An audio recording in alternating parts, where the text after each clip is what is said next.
اعوذ باللہ من الشیطان الرجیم بسم اللہ الرحمن الرحیم۔ السلام علیکم، میں ہوں آپ کا دوست شفقت علی آفیشل۔ امید کرتا ہوں کہ آپ سب لوگ ایمان کے اعلیٰ درجے پہ ہوں گے۔ دوستوں کہ جیسا کہ آپ جانتے ہیں، سورت فاتحہ نہ صرف قرآن مجید کی موجودہ ترتیب میں سب سے پہلی سورت ہے، بلکہ یہ پہلی وہ سورت ہے جو مکمل طور پر نازل ہوئی۔ اس سے پہلے کوئی سورت پوری نازل نہیں ہوئی تھی، بلکہ بعض سورتوں کی کچھ آیاتیں آئی تھی۔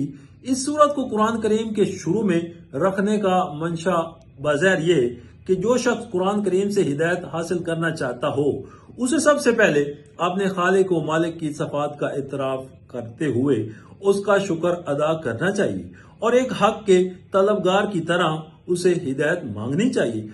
چنانچہ اس میں بندوں کو وہ دعا سکھائی گئی ہے جو ایک طالب حق کو اللہ سے مانگنی چاہیے، یعنی سیدھے راستے کی دعا۔ اس طرح اس صورت میں صراط مستقیم یعنی سیدھا راستے کی جو دعا مانگی گئی ہے، پورا قرآن اس کی تشریح ہے کہ وہ سیدھا راستہ کیا ہے۔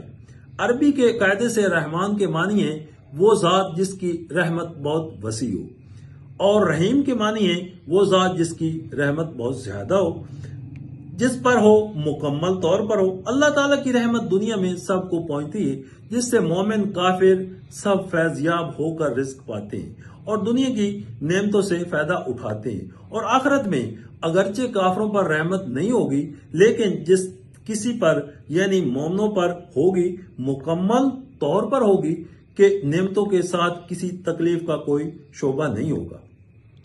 رحمان اور رحیم کے معنی میں جو یہ فرق ہے اس کا ظاہر کرنے کے لیے رحمان کا ترجمہ سب پر مہربان اور رحیم کا ترجمہ بہت مہربان کیا گیا ہے۔ دوستو، اگر آپ کو یہ ویڈیو پسند آئی ہو تو میرے چینل کو سبسکرائب اور لائک ضرور کیجیے گا، اور اپنی قیمتی آراء سے ہمیں ضرور آگاہ کیجیے گا۔ بہت شکریہ۔